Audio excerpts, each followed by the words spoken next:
public funding infused into the art community affects my life positively. I've been supported by DCA. That really felt fantastic. It was like, oh, okay, I'm really a member of not just the arts community, but I'm a member of the greater community of New York City. And you know, when I was living in Europe, I was supported by the Dutch government because I was an artist.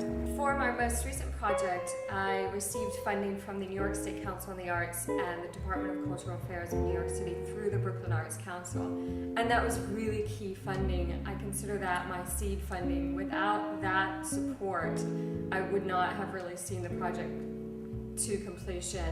Although they were not huge dollar amounts, they were really important to me. The really great thing about receiving that funding is that it went beyond just serving the artist. It served the wider Brooklyn community because the project went to such far-flung places as Spring Creek and Starrett City, and I was out in the public really talking to people, so they were getting information about arts, they were getting to interact with the arts and the artist, and they were learning about environmental issues. The New York State Council on the Arts has given monies to different organizations, which in turn have hired me to do demonstrations for them.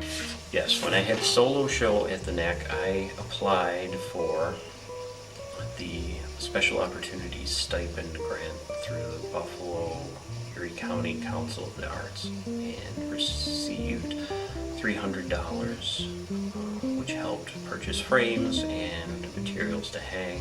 The SOS grant, as it's called, is a really wonderful thing to just, so artists don't have to come out of pocket to put their art out there. These grants, even though they're small, they lead to other grants and other opportunities. But the most important thing would be, for me, is being able to be of service to my community through the grants that I get, through the work that I do. The Arts and Healing Retreat that I run for women with cancer and chronic illness has gotten a lot of public funding, and the storytelling and other art forms that happen through that are greatly funded through public funding.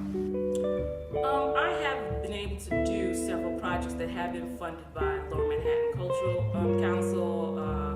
Harlem Arts Alliance has been very instrumental in helping me build myself as a fine artist. I received a couple of grants several years ago.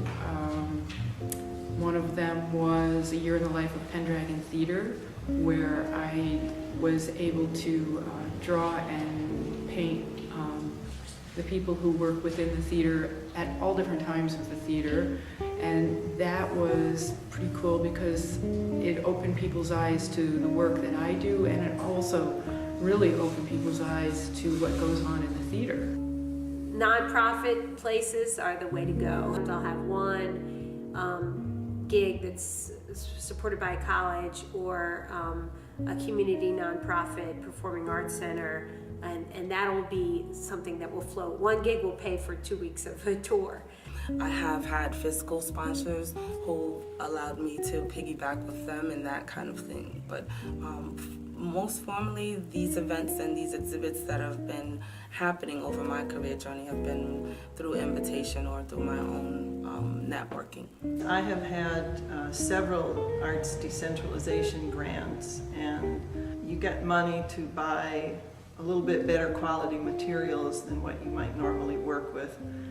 And because you have the funding to do this, it motivates you to do more work. And I also felt that I could let other things go and concentrate more on the artwork. I've had some small grants come in, not for our company yet, and that's something that's really fascinating about being an artist that I'm learning. I am a student in arts administration, and something that I've found that becomes incredibly valuable, a huge skill as an artist, is that you have to accept the fact that in some ways, art is also business. The Arts Council of the Northern Adirondacks, which is kind of in our neighborhood on a regional level, I've gotten a small grant from them. It really hasn't impacted my work. It was mostly a grant to cover postcards and printing and so forth.